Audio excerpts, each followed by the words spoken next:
Oi, aqui é a Andréa Vargas, junto com o Matheus, e aqui a gente está para falar da segunda fase, a fase do trauma.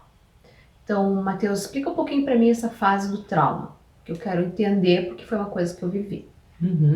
Essa fase, ela tem esse nome porque é quando algo acontece na relação abusiva que se torna chocante demais, digamos assim, que não é mais possível negar.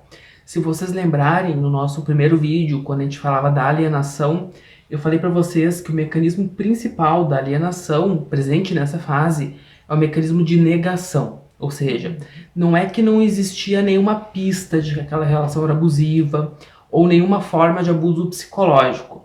Mas acontece que, como o abuso é paradoxal, ou seja, o abusador ele é bom, mas ao mesmo tempo ele é mau, a vítima não consegue processar isso. E ela começa pouco a pouco a se alienar disso que vai acontecendo e também a se afastar da vida dela mesma. E nessa segunda fase, surge uma experiência, algo acontece que não é mais possível negar. E como é que foi pra ti isso, Andréia? Essa parte foi bem traumatizante, porque eu tinha alguns indícios, eu notava algumas coisas, mas peguei algumas coisas assim dele falando no Messenger com alguma mulher, e ele dizia que aquilo tinha sido hackeado, que não era ele. Até então, para mim, eu acreditava, gente. Continuava na negação. Eu acreditava sim, ele era convincente, meu Deus, alguém tinha feito aquilo, ele tinha deixado aberto no trabalho, alguém fez aquilo para romper o nosso amor, que era muito amor, muita inveja, muita inveja. Eu acreditei, segui. Mas eu fiquei com a pulguinha atrás da orelha, aquela intuição, aquilo me incomodando, até que um dia o note dele estava aberto e eu resolvi dar uma olhadinha, né? Porque a gente tem que dar uma bisbilhotada. Achei meio fake. O que foi meu choque quando abri? O que tinha lá? Fotos dele com um casal. Gente, aquilo caiu meu chão.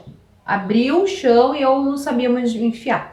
Aquilo não era real. Eu não queria acreditar que aquela pessoa que estava ali era o meu príncipe, meu Deus, o único, um dos únicos.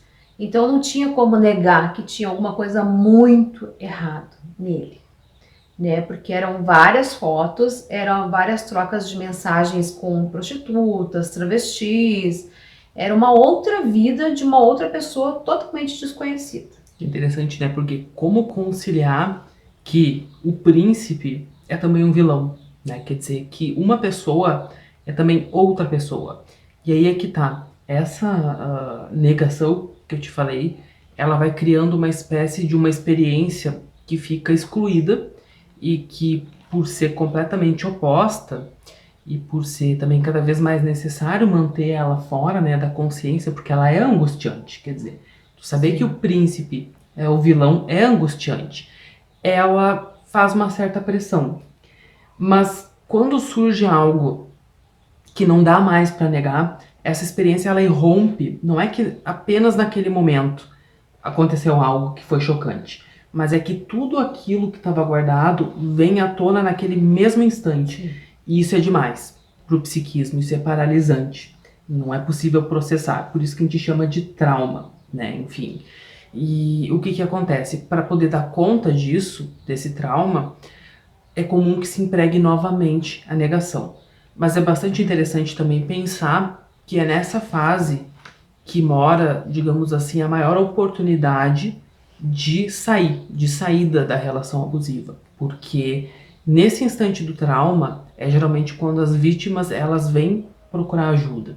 Então ela é uma fase que, por mais que ela seja extremamente negativa, ela tem um lado, um aspecto positivo. Mas nós vamos seguir falando com vocês no próximo vídeo sobre a terceira fase, a fase de adaptação. Como é que será que a vítima continua dentro dessa relação? Porque não acaba aqui não. A gente tem o trauma, mas a gente continua.